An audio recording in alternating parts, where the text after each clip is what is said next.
The bullet whistled past Penelope Zimmerman's ear, close enough that she felt the heat of it, and she knew her father's gambling debts had finally caught up with her in the worst possible way. She ran through the dusty streets of McGill, Nevada, her heart hammering against her ribs as boots pounded behind her. The September sun of 1876 beat down mercilessly, turning the desert town into an oven, but fear kept her moving.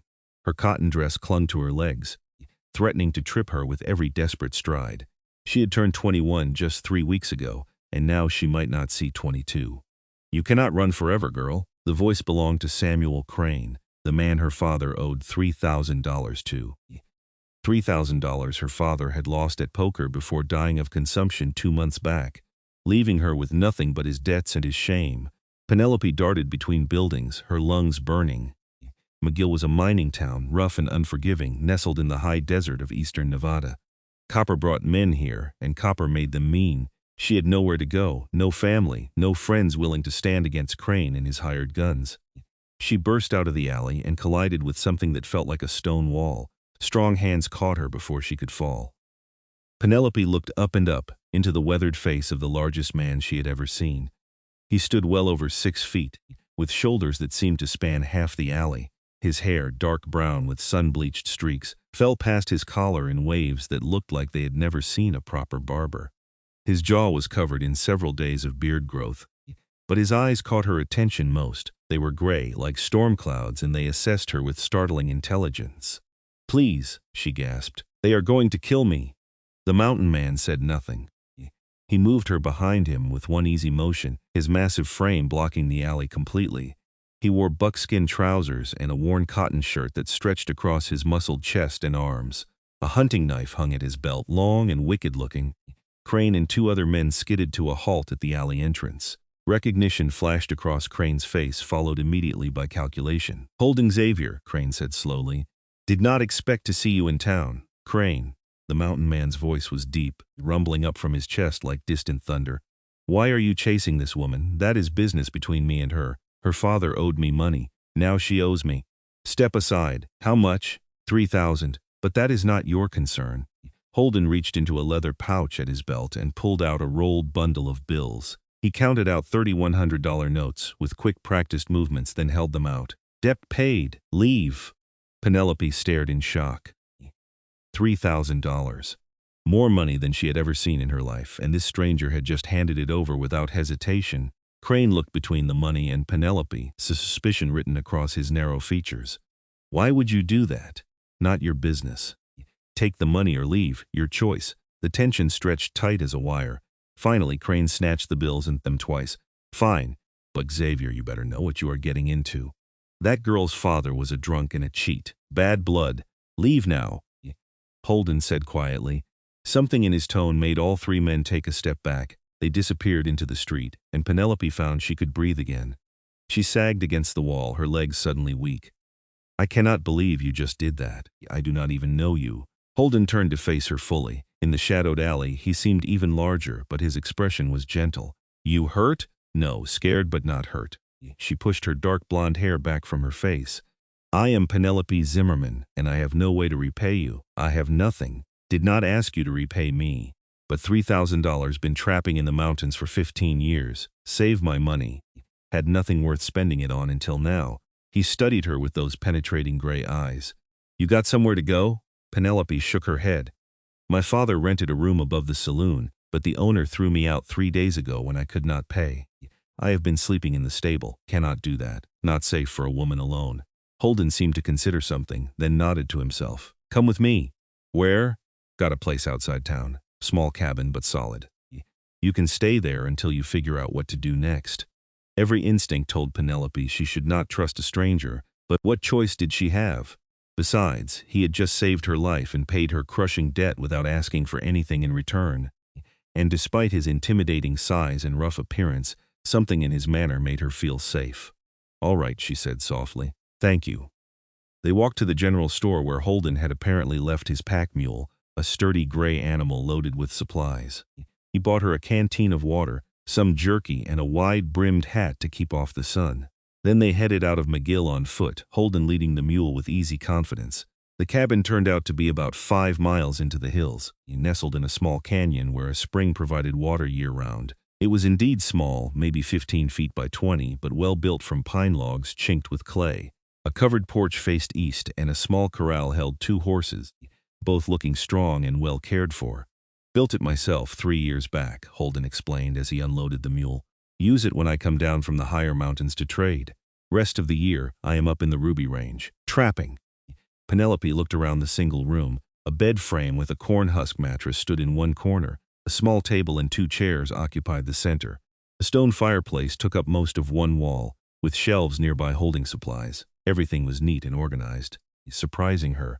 "Where will you sleep if I take your bed?" she asked. "Got bedding. Sleep outside most nights anyway. Prefer it." He set a sack of flour on the shelf. "You know how to cook?" "Yes. My mother taught me before she passed, when I was 14 good. I am not much of a cook. Can make do, but nothing." He glanced at her. "If you want, you can earn your keep by cooking and keeping the place tidy. Fair trade for room and board." It was the kindest offer anyone had made her in years. Tears pricked at Penelope's eyes, but she blinked them back. "That is more than fair. Thank you, Mr. Xavier. Holden, just Holden. Then I am just Penelope." The corner of his mouth quirked up in what might have been the start of a smile. "Welcome to your new home, Penelope." That first evening she made biscuits and beans with some of the bacon Holden had bought in town. It was simple food, but she seasoned it properly and served it hot. Holden ate 3 full plates without speaking, then finally nodded. "Good cooking. Been a long time since I had a proper meal." They sat on the porch as the sun set, painting the desert hills in shades of orange and purple. Penelope learned that Holden was 42 years old and had come west from Missouri after his family died of cholera when he was 25. He had tried his hand at various trades before finding his calling in the mountains, trapping beaver and fox and living off the land. "Do you ever get lonely?" she asked. "Sometimes," he admitted, "but people are complicated. Mountains are simple. Always know where you stand with a mountain. That is a sad way to live, maybe. But it is honest." Penelope could not argue with that. She told him about her own life, growing up as the daughter of a charming but irresponsible gambler who dragged her from town to town. Her mother's death had devastated them both. But while Penelope tried to build some kind of stable life, her father sank deeper into cards and whiskey. "He was not a bad man," she said quietly, "just weak. And the weakness killed him in the end. You are not responsible for his choices. I know. But I still loved him." Holden nodded, understanding in his weathered face. "Love does not require someone to be perfect, just requires them to be yours." Those words stayed with Penelope as she settled into the small cabin that night. Holden had been true to his word, rolling out a bedroll on the porch and leaving her the privacy of the indoors. She lay in the darkness, listening to the unfamiliar sounds of the desert night, and felt something she had not experienced in years: hope. The next weeks fell into an easy rhythm. Holden worked around the cabin, repairing fences and preparing for winter. Penelope cooked and cleaned, and slowly began to add small touches that made the place more comfortable. She washed the dusty curtains and sewed new ones from fabric Holden brought from town. She organized the shelves and started a small herb garden near the spring. They talked more as the days passed. Holden was not a chatty man, but when he spoke, his words carried weight. He told her about the mountains he loved, about tracking animals through snow and reading the land like a book. He had a deep respect for nature that Penelope found beautiful. She noticed other things too. The way his muscles flexed when he lifted heavy logs for the woodpile, his arms straining against his shirt sleeves. The way he moved despite his size, graceful and deliberate. The way he listened when she spoke, giving her his full attention as if her words truly mattered. It was the 5th week when they rode into McGill together for supplies. Penelope had been hesitant to return, but Holden assured her that Crane would not bother them. Still, she stayed close to him as they walked down the main street. The stares started immediately. Penelope was used to being invisible in McGill, the poor daughter of a dead gambler, but now, walking beside Holden Xavier, people noticed her, more than noticed. They whispered behind their hands and gave her looks that ranged from curious to disapproving. In the general store, 2 women Penelope vaguely recognized from church made no effort to lower their voices. "That is her, is it not? Living out Xavier's place. Shameful. She is half his age if she is a day. Well, what do you expect from that family? Her father was no good either. Someone should speak to the pastor. It is not decent." Penelope felt her face burn with humiliation. She had not thought about how it would look, living alone with Holden. She had been so grateful for his help, so relieved to have a safe place to stay, that she had not considered the gossip it would create. Holden came up beside her, his arms full of supplies. He must have heard the women because his jaw tightened. But he said nothing, just guided Penelope out of the store with a gentle hand at her elbow. Outside, a small crowd had gathered. At the center stood Crane with several men Penelope did not recognize. The gambler sneered when he saw them. "Xavier, heard you are playing house with that girl. She is young enough to be your daughter. What kind of man are you?" Holden set down the supplies carefully. When he straightened, his face was calm, but Penelope saw the tension in his shoulders. The kind who helps someone in need. You got a problem with that? I got a problem with you pretending to be some kind of hero when really you just bought yourself a woman half your age. Everyone in town is talking about it. She is 21. You are what, 40-something?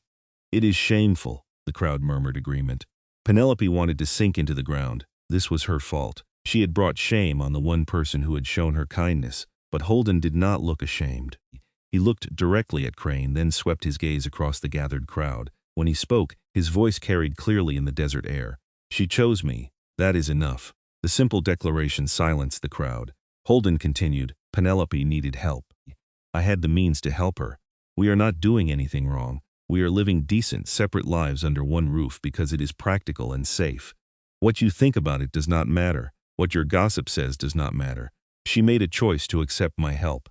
I made a choice to offer it. That is all that concerns us. He looked down at Penelope. Unless you want to say different? Penelope's heart hammered. She should probably deny everything, try to salvage her reputation. But looking up at Holden's honest face, she realized she did not want to. He had given her safety and respect. He had treated her like she mattered. Why should she care what these people thought? No, she said clearly. I have nothing to say different.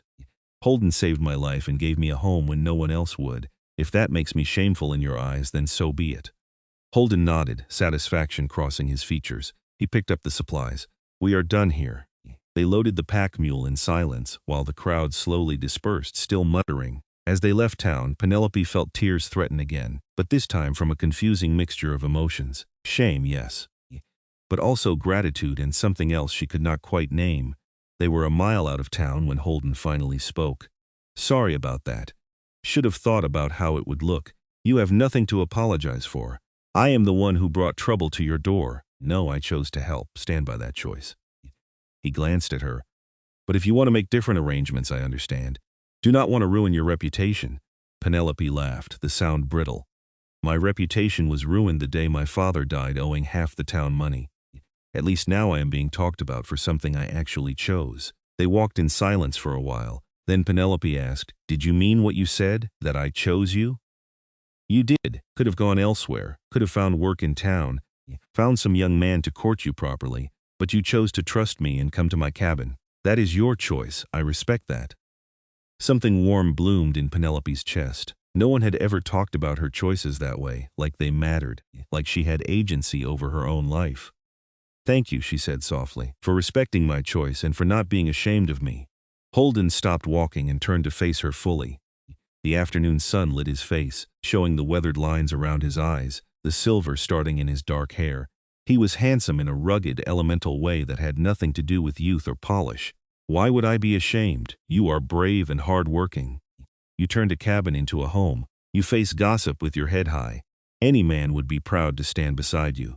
The warmth in Penelope's chest spread outward, tingling through her whole body.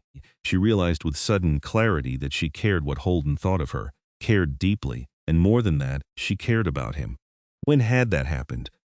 When had the grateful relief of being saved transformed into this aching awareness of his presence? You are a good man, Holden Xavier, she said, her voice catching slightly. He looked at her for a long moment, something flickering in his gray eyes that she could not read. Then he nodded and resumed walking. Come on, want to get back before dark. That night, Penelope lay awake long after Holden had settled on the porch.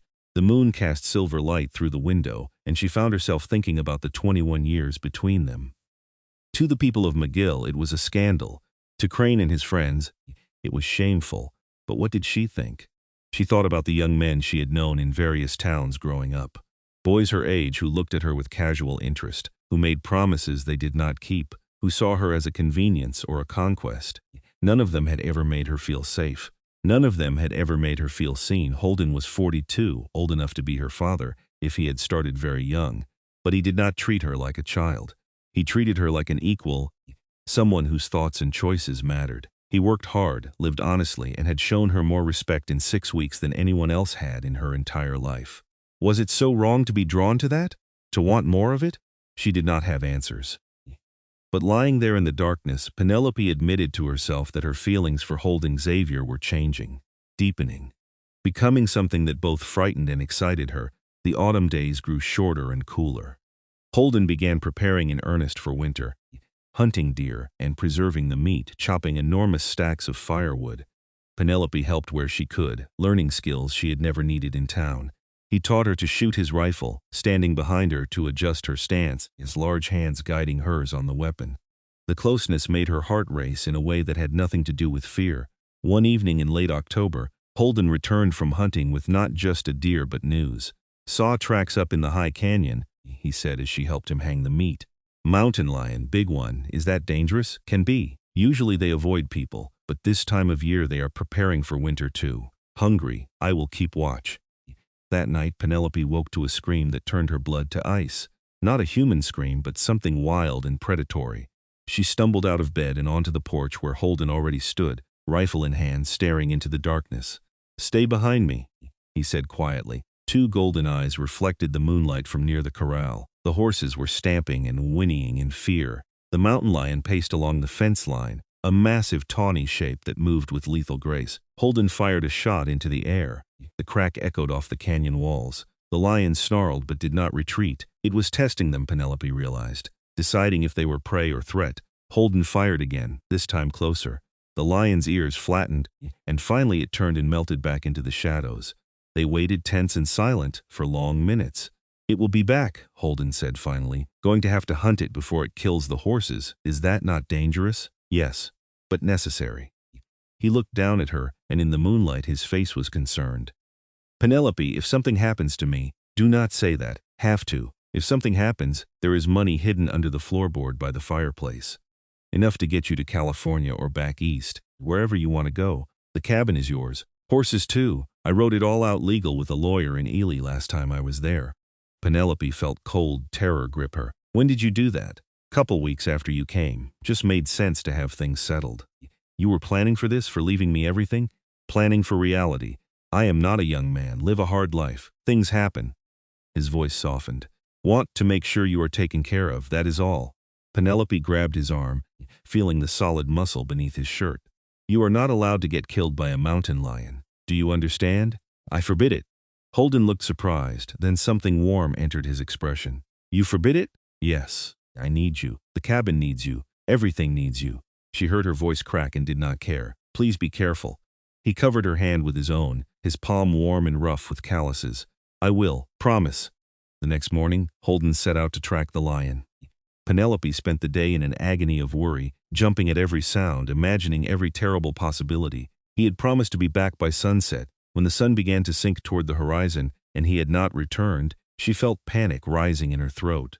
She was on the verge of saddling a horse to go look for him when she heard a rifle shot in the distance.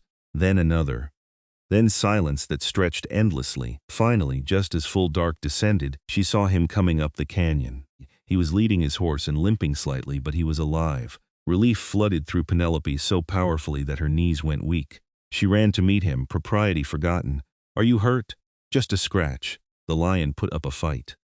He gestured to the horse where the dead animal was tied across the saddle. "But it is done. We are safe now." Penelope saw blood on his leg where his buckskin trousers were torn. "That is more than a scratch. Come inside." She made him sit while she heated water and gathered clean cloth. The wound was a set of claw marks on his thigh, deep enough to need stitching. Penelope had watched her mother sew up her father's knife wounds often enough to know what to do, but her hands shook as she threaded the needle. "Never done this before," she admitted. "You will do fine. Just pull it tight." It was horrible, pushing the needle through his skin, seeing him flinch despite his stoic silence. But Penelope worked carefully, making small neat stitches the way her mother had taught her. When she finally tied off the thread and bandaged the wound, she felt exhausted. "Thank you," Holden said. "You got a steady hand." I was terrified the whole time. Did it anyway? That is courage. Penelope looked up at him, this strong man who had tracked and killed a mountain lion to keep her safe, and something inside her shifted decisively. She loved him. There was no other word for the feeling that consumed her. It was not gratitude or admiration or simple attraction. It was love complete and overwhelming. "Holden," she said softly, "I need to tell you something." He waited, his gray eyes patient. "I know what people say about us, about the age difference, about it being shameful, and maybe they are right. Maybe I should feel wrong about this, but I do not. When you were out there today, I thought I might die if you did not come back. That is when I knew." "Knew what?" "That I love you." The words hung in the air between them, impossible to take back. "I know you probably do not feel the same way. You saved me out of kindness, not because you wanted anything from me, but I needed to be honest. I love you, and not like a child loves a protector. Like a woman loves a man. I know the difference." Holden was very still. Penelope held her breath, waiting for gentle rejection, for the careful words that would let her down easy. Instead, he reached out and cupped her face with one large hand. His palm was warm against her cheek. "Penelope," he said, his deep voice rough with emotion, "I have been half in love with you since the day I found you in that alley. But you are so young, I thought it would be wrong to burden you with an old mountain man's feelings. Thought you deserved better, someone your own age who could give you a proper life. I do not want proper. I want you. I am 42, you are 21. That is, 21 years. I can count and I do not care." Penelope turned her face to kiss his palm. "You said I made a choice to come here. Now I am making another choice. I choose you, not because I am grateful, not because I have nowhere else to go.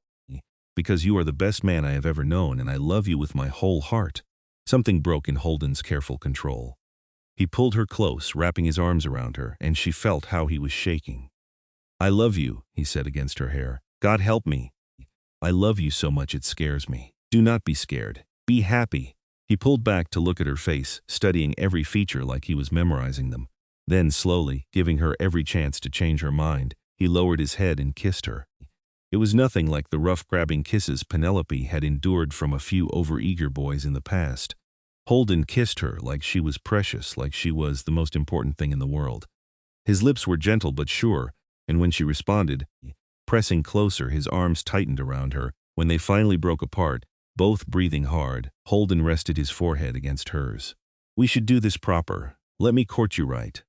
Take you to dances, bring you flowers, all the things a young woman should have," Penelope laughed. "There are no dances up here, and I do not need flowers. I just need you. Still, want to do right by you, want everyone to know my intentions are honorable. I think everyone already knows your intentions, and they think they are shameful. Then let us make honest people of them." Holden pulled back to look at her seriously. "Penelope Zimmerman, will you marry me?" Her heart stopped, then started again, racing. "Are you certain? Once we marry, there is no going back. You will have a wife, and I am not easy. I am stubborn, and I talk too much, and I have opinions about everything." "Good. I like all those things about you, and people will always talk. They will always say you took advantage of me, that the age difference is wrong. They can say whatever they want. You chose me. That is enough. It will always be enough." His eyes were intense, full of love and certainty. "So will you? Will you be my wife?" "Yes," Penelope whispered. "Yes, I will marry you." Holden kissed her again, deeper this time, pulling her into his lap. She wound her arms around his neck, feeling the solid strength of him, the warmth of his body. This was where she belonged. She had never been more certain of anything. They spent that night on the porch together, Penelope wrapped in Holden's arms, talking about their future. He wanted to build a bigger cabin, with a real bedroom, and maybe a loft. She wanted to plant a proper garden in the spring and get chickens. They made plans and dreamed together until the stars began to fade with approaching dawn. The next week, they rode into McGill together to see the traveling preacher who came through once a month. Reverend Thomas was an older man with kind eyes who listened to their request without judgment. "You understand people will have opinions about this marriage," he said carefully. "We know," Holden replied. "Do not care. And you, Miss Zimmerman, you are doing this of your own free will? He has not pressured you?" "No one has ever pressured me less," Penelope said firmly. "I love him. I choose him. Please marry us." The Reverend smiled. "Then I will be happy to. Shall we say Sunday next? That gives time to post the banns properly." "No," Holden said. "Marry us now, now? Yes, we are both here. You are here. We are ready." He looked at Penelope, Unless you want a big wedding, I want to be your wife. Everything else is just decoration. So they were married that afternoon in the small church, with the reverend's wife and the church caretaker as witnesses. Penelope wore her best dress, washed and pressed for the occasion. Holden had trimmed his beard and combed his hair. They spoke their vows in steady voices, promising to love and honor each other for as long as they both lived. When the reverend pronounced them husband and wife, Holden kissed her with such tenderness that Penelope felt tears slip down her cheeks. They were married. She was Penelope Xavier now, wife to the man she loved. The news spread through McGill faster than wildfire. By the time they left the church, a crowd had gathered, their faces ranging from scandalized to outright angry. Crane stood at the front, his expression ugly. "You actually married her," he said in disbelief. "What kind of man marries a girl young enough to be his daughter?" Holden's arm tightened around Penelope's waist. "The kind who loves her, the kind she chose to marry. We are done with your opinions, Crane. We are done with this town, going back to our home now. Anyone who wants to visit is welcome. Anyone who wants to gossip can do it without us listening." He helped Penelope onto her horse and mounted his own. As they rode out of McGill, she heard the whispers following them. Shameful. That poor girl, trapped with that old mountain man. She will regret it soon enough. Penelope did not look back. She kept her eyes forward on the canyon ahead where their cabin waited. Let them talk.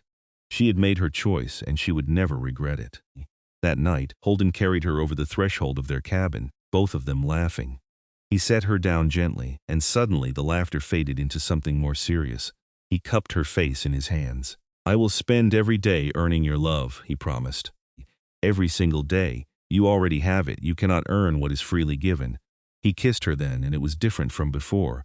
This was not just a kiss of promise, but of claiming. She was his wife now, and he was her husband. When he lifted her in his arms and carried her to the bed, Penelope felt no fear, only eager anticipation. Their lovemaking was tender and passionate by turns. Holden was gentle, patient, making sure she felt safe and cherished, even as he introduced her to pleasures she had never imagined. Afterward, they lay tangled together, her head on his chest, listening to the steady beat of his heart. "I love you," she whispered. "I love you too, my wife, my Penelope." She fell asleep smiling, happier than she had ever been. The winter that followed was hard, as winters in the Nevada mountains always were. Snow piled high around the cabin, and the wind howled through the canyon like a living thing. But inside, Penelope and Holden created their own warmth. They learned each other's rhythms and habits. Holden woke early, always restless with the dawn. Penelope liked to sleep late when she could, curling into the warm spot he left behind. He was quiet in the mornings, not speaking until he had finished his first cup of coffee. She chattered from the moment she woke, filling the cabin with words and laughter. He taught her to tan hides and set traps, to read weather in the clouds and track animals through snow. She taught him to appreciate fresh bread and to enjoy conversation for its own sake rather than just exchanging information. They balanced each other, different but complementary. Sometimes they made love during the day, unable to wait for nightfall. Holden would come in from chopping wood, his muscles pumped from exertion, and find Penelope kneading bread dough. He would wrap his arms around her from behind, kissing her neck, and the bread would be forgotten for a while. Other times they simply sat together, her reading aloud from one of his few books, while he carved wooden bowls or repaired tack. The comfortable silence between them felt as intimate as any touch. In January, a huge storm trapped them in the cabin for nearly a week. The snow drifted so high against the door that Holden had to dig them out each morning just to reach the woodpile. They rationed their food carefully, knowing they could not hunt until the storm passed. On the fourth day, huddled together for warmth, Penelope said, "Tell me about your family, the ones who died." Holden was quiet for so long she thought he would not answer. Then he started speaking, his voice low and distant. "Ma was the kindest woman I ever knew. She could make a feast out of nothing and always had a smile even when things were hard. Pa was strict but fair, taught me to work hard and keep my word.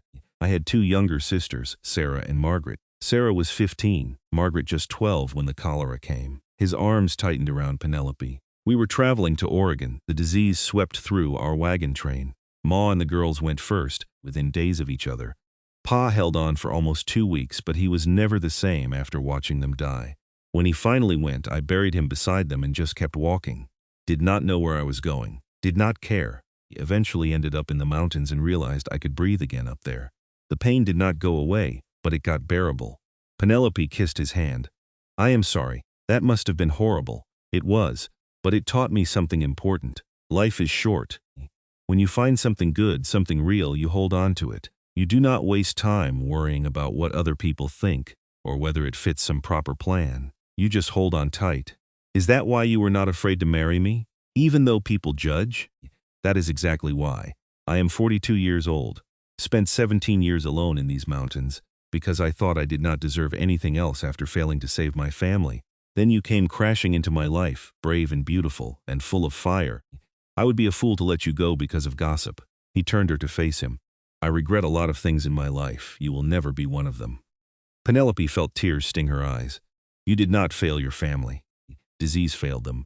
You survived and you built a good life. They would be proud of you, maybe. Hope so. They held each other as the storm raged outside, two people who had both lost everything and somehow found each other. When spring finally came, it transformed the canyon into something magical. Wildflowers bloomed everywhere, carpeting the ground in purple and yellow and white. The spring swelled with snowmelt, and birds returned to fill the air with song. Penelope planted her garden, working the soil with determination. Holden built her a chicken coop and surprised her one day by bringing home 6 hens from a ranch 20 miles away. She was so delighted that she kissed him right there in the yard, not caring that they were covered in dirt and chicken feathers. In April, she realized her monthly bleeding had not come. Then May passed with no sign of it. By June, she was certain. She told Holden one evening as they sat watching the sunset. I am with child. He went very still. You are sure? Yes, 3 months now, I think. Holden stood up abruptly and walked to the edge of the porch. Penelope felt fear curl in her stomach. Did he not want children? They had never discussed it. Then she saw his shoulders shaking and realized he was crying. She went to him, wrapping her arms around him from behind. Holden? What is wrong? Nothing is wrong. His voice was thick with emotion. Everything is right. I never thought I would have this. A family again. I gave up on that dream 17 years ago. Penelope turned him to face her. Tears streaked his weathered face and she wiped them away gently. You are going to be a father, and you are going to be a mother. He placed his large hand on her still flat stomach with infinite care. We made a child, you and me. Are you happy? Happier than I have any right to be. They held each other as the stars came out, making new plans and new dreams. Holden immediately became overprotective, insisting Penelope rest more and not lift anything heavy. She tolerated it for about a week before putting her foot down. I am pregnant, not fragile. Women have been having babies since the beginning of time while working farms and ranches. I can handle a garden and some chickens. But what if? No what ifs. I will be careful, but I will not be helpless. You married a strong woman. Let me be strong. Holden learned to step back, though she could see it pained him, but he channeled his protective instincts into preparing for the baby's arrival. He built a beautiful cradle from pine, sanding it until it was smooth as silk. He rode to Ely and bought soft fabric for baby clothes and blankets. He laid in extra supplies so Penelope would not have to worry about anything when her time came. They decided to go into McGill one last time before the baby came, to let people see that they were still happily married despite all the dire predictions. Penelope was 6 months along by then, her belly round and obvious. The stares were worse than ever. But this time, Penelope saw something else in people's faces too. Reluctant acceptance, maybe even a grudging respect. She and Holden had stayed married through the harsh winter. They were clearly happy together, and now they were starting a family. At the general store, the owner's wife, a stout woman named Mrs. Henderson, actually spoke to them. I suppose congratulations are in order, she said stiffly, looking at Penelope's belly. Thank you, Penelope replied politely. When are you due? October, we think. Mrs. Henderson pursed her lips, clearly doing the math in her head. 9 months after the wedding. At least they could not accuse Penelope of being pregnant before marriage. Well, you will need help when your time comes. I birthed 5 of my own and assisted with a dozen more. Send your husband for me when the pains start. It was a small olive branch, but a real one. Penelope accepted it gratefully. Thank you, that is very kind. As they left the store, Holden muttered, do not trust her kindness too much. Probably just wants to gossip about what she sees. Maybe. But I would rather have a nosy midwife than try to birth this baby with just you. No offense taken. I have delivered foals and calves, but a human baby is different. They saw Crane on the way out of town. He was drunk, leaning against a saloon post. When he saw them, he pushed himself upright. Well, look at this, the mountain man's brood mare. How does it feel, girl, knowing everyone in town thinks you sold yourself for safety? Holden stepped forward, his face dangerous. But Penelope put a hand on his arm. I will handle this. She walked up to Crane until she was close enough to smell the whiskey on his breath. I sold myself. You are the one who tried to force me to pay my father's gambling debts with my body.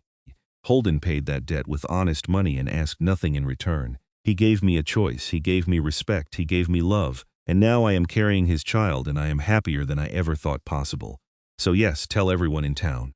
Tell them I chose an honorable man over all of you. Tell them I chose love over propriety. Tell them I chose a mountain man who treats me like I matter over a whole town that would have let me starve or sell myself just to satisfy their sense of righteousness. She stepped even closer and Crane actually retreated. And tell them this too. If anyone tries to hurt my husband or my child, they will answer to me. I may be young, but I can shoot straight and I fight for what I love. Remember that. She turned and walked back to Holden, who was staring at her with something like awe. They mounted their horses and rode out of McGill for what would be the last time for many months. That was magnificent, Holden said when they were alone on the trail. I meant every word. I know you did. That is what made it magnificent. He reached over and took her hand. I am proud to be your husband and I am proud to be your wife. October came with crisp mornings and golden aspens. Penelope felt the baby moving constantly now, little kicks and rolls that fascinated Holden. He would place his hand on her belly and wait patiently to feel movement, his face breaking into a smile every time. The pains started on a clear morning, gentle at first. Penelope recognized them immediately. She calmly finished making breakfast and told Holden he should ride for Mrs. Henderson. How long have you been hurting? He demanded. An hour or so, but it is early yet. The baby will not come until tonight at the earliest. Go get her. I will be fine. Holden looked torn but finally nodded. I will be fast as I can. Do not do anything until I get back. I will try to convince the baby to wait, Penelope said dryly. She spent the time between pains preparing the cabin.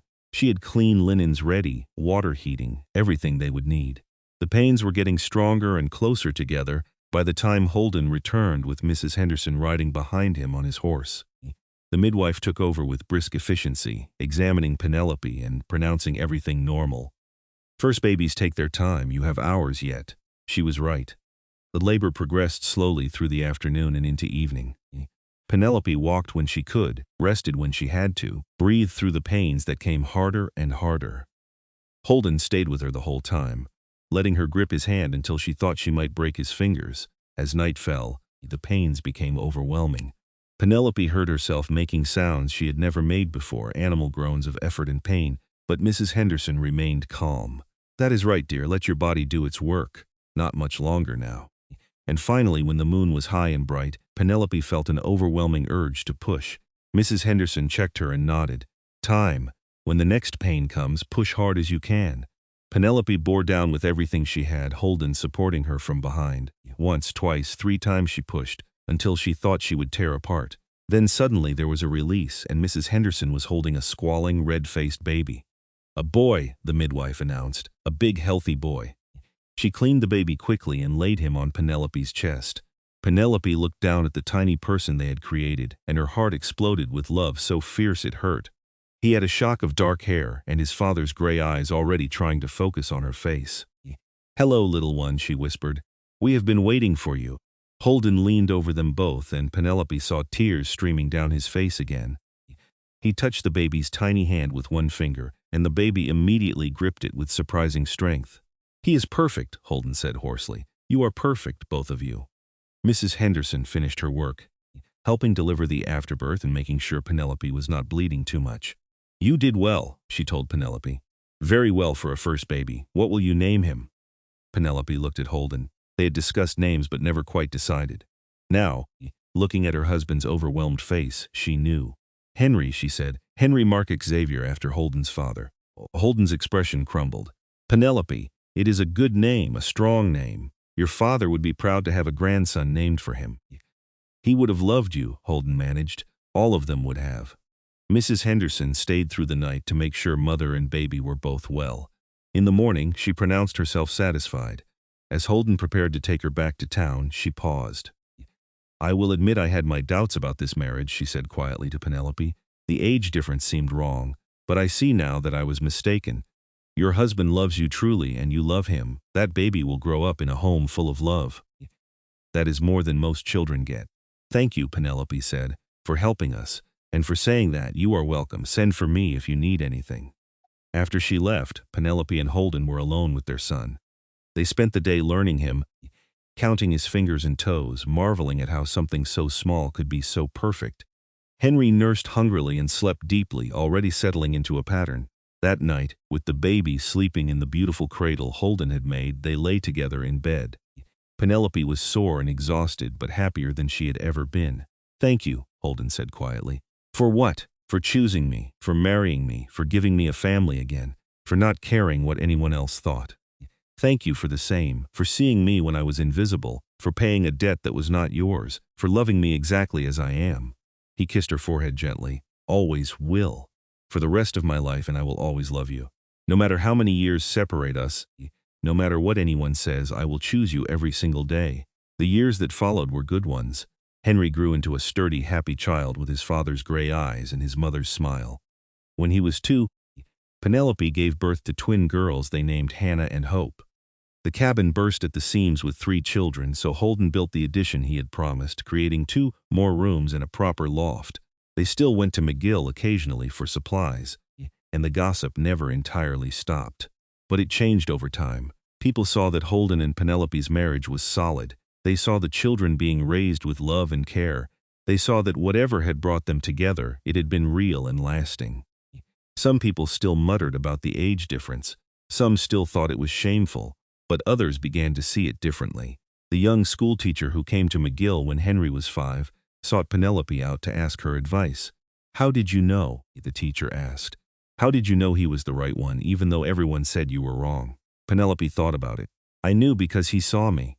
Really saw me, not just my circumstances or my age or what I could do for him. He saw who I was, and he respected that person. Everything else was just details. The teacher nodded thoughtfully. She was courting a rancher 15 years her senior and facing similar disapproval. If you love him and he treats you well, that is all that matters. Penelope told her, people will always have opinions, but they do not have to live your life. You do. The teacher married her rancher 6 months later, and Penelope and Holden attended the wedding. When Henry was 8 and the twins were 6, Penelope found herself pregnant again. This time she felt more confident, knowing what to expect. She gave birth to another boy in the spring, an easy labor that lasted only a few hours. They named him Samuel, and he completed their family. Holden was 51 by then, his hair more silver than brown, his face deeply lined from years in the sun. But he was still strong, still capable. Still the man Penelope had fallen in love with. If anything, she loved him more now than she had at 21. They had built a life together, survived hardships, raised children, created something lasting. One evening when Samuel was about 6 months old, they sat on their porch watching the sunset. The children were playing in the yard, their laughter floating on the warm air. Penelope leaned against Holden's shoulder with easy contentment.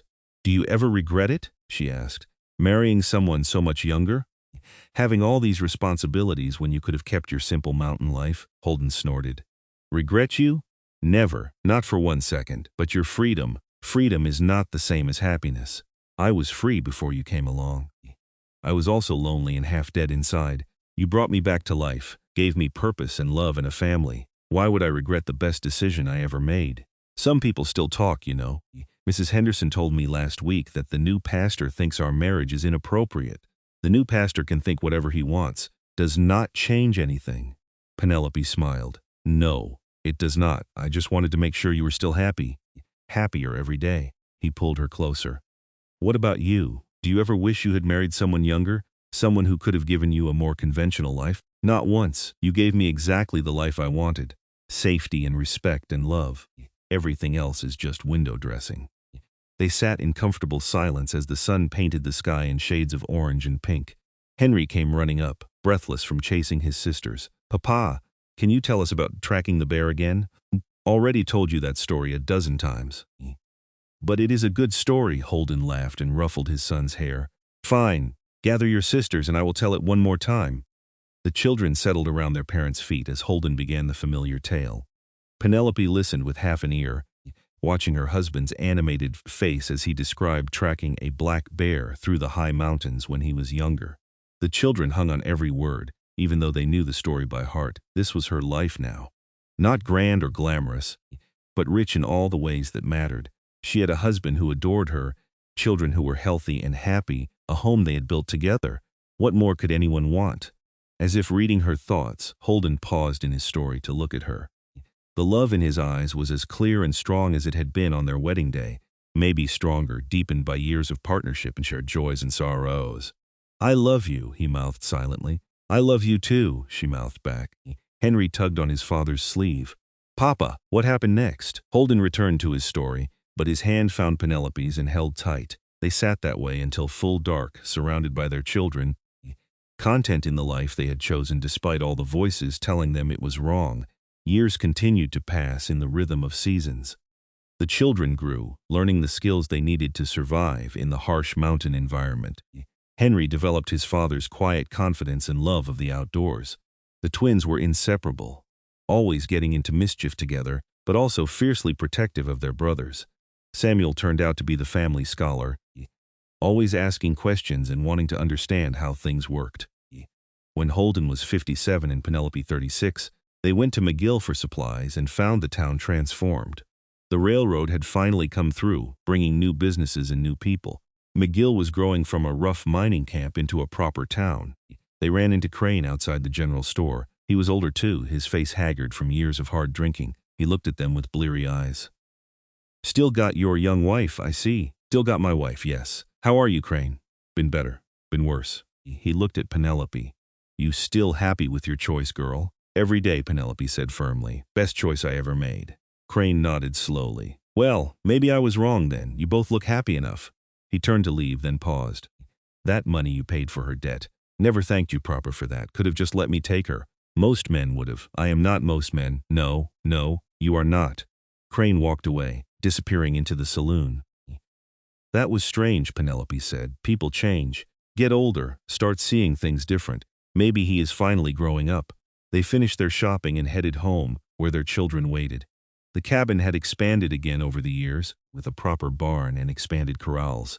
They ran a few cattle now, and Holden still trapped in the winter, teaching Henry the skills he would need. Life was good.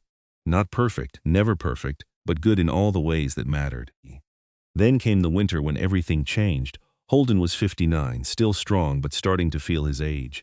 His knees bothered him on cold mornings, and he tired more easily than he used to. But he was still capable, still the rock their family depended on. He and Henry went up into the high country for the winter trapping, as they did every year. Penelope stayed at the cabin with the younger children, managing the daily routines. They expected Holden and Henry back in 3 weeks. 4 weeks passed with no word. Penelope tried not to worry. Weather could delay them. Maybe they had found good trapping and wanted to stay longer. But her stomach churned with anxiety. On the 32nd day, Henry came riding into the yard alone. Penelope's heart stopped. "Where is your father?" "He is alive, but hurt. We need to go now." Henry had erected a shelter in a protected canyon 20 miles away. They found Holden there, pale and feverish. He had broken his leg badly when his horse stumbled on ice. Henry had splinted it and gotten him under cover, but infection had set in. "Hey, love," Holden said weakly when Penelope knelt beside him. "Sorry to worry you. You stubborn man. Why did Henry not come for me sooner?" "Did not want to worry you. Thought I could handle it." He tried to smile. "Guess I am not as young as I used to be." Penelope and Henry worked together to get Holden back to the cabin.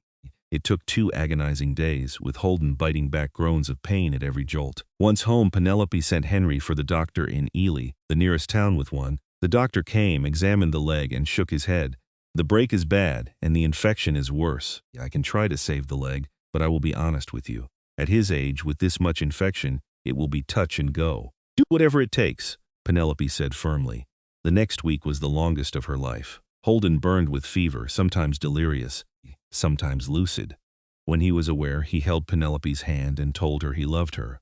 When he was not, he called for his long-dead family, sometimes mixing them up with their children. Penelope, belirless, sitting vigil beside his bed, changing bandages, forcing water and medicine down his throat. The children tiptoed around the cabin, wide-eyed and frightened. They had never seen their indestructible father weak. On the 8th day, the fever finally broke. Holden opened his eyes, clear and focused, and found Penelope slumped in a chair beside the bed, asleep from exhaustion. "Penelope," he whispered. She jerked awake. "Holden, thank God. How do you feel?" "Like I got trampled by a buffalo, but alive." He squeezed her hand weakly. "You look terrible. You nearly died. I think I am allowed to look terrible. I am sorry. Did not mean to scare you." "Well, you did. Scared all of us." Tears spilled down her cheeks. "I thought I was going to lose you. I am too stubborn to die, you know that." The leg healed slowly. Holden would never walk quite right again, always favoring it on cold days. But he lived. That was what mattered. The experience changed him, though. He became more contemplative, spending long hours watching the children play or staring at the mountains he loved. One evening he told Penelope what he had been thinking about. "I am 60 years old. You are 39. Still young. If something happens to me, do not start that again. Listen to me. If something happens to me, do not waste your life mourning. You are still young enough to remarry, to have a different life. I want you to promise me that you will not stay alone out of some misplaced sense of loyalty." Penelope stared at him. "You think I could just replace you? Find another husband like picking a new horse? I think you deserve to be happy. If that means finding someone else eventually, I want you to do it without guilt." Holden Xavier. "I am going to say this once, so listen carefully. I loved you when I was 21, and everyone said I was too young to know my own mind.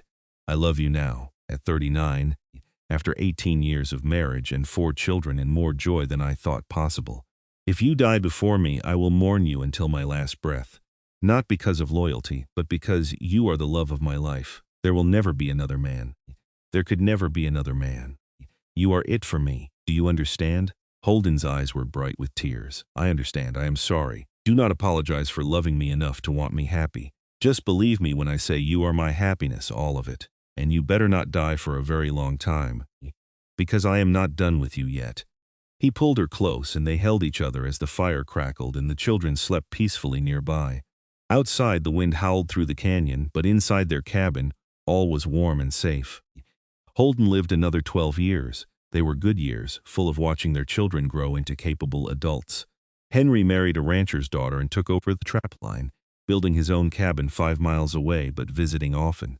The twins both found husbands, one marrying a mining engineer who took her to Colorado, the other wedding a merchant in McGill. Samuel surprised everyone by becoming a teacher, opening a school in the growing town. Holden and Penelope became grandparents, delighting in the 7 grandchildren who visited regularly. Holden taught the oldest boys to track and hunt. Penelope taught the girls to cook and garden. They grew old together, content in the life they had built. When Holden was 72 and Penelope 51, he developed a cough that would not go away. The doctor came and gave them the news they had been dreading. His lungs were failing, probably from years of exposure to harsh mountain weather. "How long?" Penelope asked. "Months, maybe. Hard to say. They spent those months making memories." Holden told stories to his grandchildren, passing on the knowledge of a lifetime spent in the mountains. He taught Samuel the location of the money cache he had built up over the years, making sure his family would be provided for. He wrote letters to each of his children, telling them how proud he was. And he spent every possible moment with Penelope, the woman who had chosen him against all advice and all convention. "Do you regret any of it?" he asked one evening as they sat on the porch, watching the sun set over the mountains one more time. "Not a single moment," Penelope said. "Every day with you was a gift, even when people gossiped, called you shameful, especially then. Because we proved them wrong. We built a good life, raised good children, loved each other well. What do I care what strangers thought?" Holden smiled. "You chose me. That was always enough. And you chose me right back. That was everything." He died on a clear October morning, with Penelope holding his hand and all 4 children gathered around the bed. His last words were, "I love you, Penelope. Best thing that ever happened to me. I love you too," she whispered. Forever. The funeral was well attended. People came from all over the county, wanting to pay respects to the mountain man who had lived honestly and loved deeply. Even some of the people who had gossiped about their marriage came, shamefaced now, seeing Penelope's genuine grief. Mrs. Henderson, now ancient but still spry, took Penelope's hands. "You loved him well, anyone could see that. I am sorry for ever doubting you." "Thank you," Penelope said quietly. She buried Holden on a hill overlooking their cabin, with a view of the mountains he had loved. The headstone read simply, "Holden Marcus Xavier, 1834-1906, beloved husband, father and friend." He chose love over convention. Penelope lived another 23 years, dying peacefully in her sleep at age 74. She never remarried, never even considered it. She spent her later years helping raise her grandchildren and great-grandchildren, passing on the skills and stories Holden had taught her. She told them all about how she and Holden had met, how he had saved her, how they had fallen in love despite the age difference and the gossip. She wanted them to understand that love does not always come in neat, conventional packages. People said I was too young, she would tell them. They said he was too old. They said it was shameful. But we loved each other, and that was all that mattered. When you find real love, you hold on to it. You do not let other people's opinions stop you from being happy. When Penelope died in 1929, she was buried next to Holden on that hill overlooking the cabin. Her headstone read, Penelope Ann Xavier, 1855-1929. Beloved wife, mother, and grandmother. She chose love over convention. Their descendants still live in Nevada, proud of the unconventional love story that started their family. The cabin still stands, maintained now as a family landmark, a reminder of two people who chose each other against all advice and built something beautiful that lasted generations. Because in the end, the gossip did not matter. The age difference did not matter. What mattered was the choice they made to love each other completely, to build a life together, to face the world side by side. They chose each other, and that was always enough.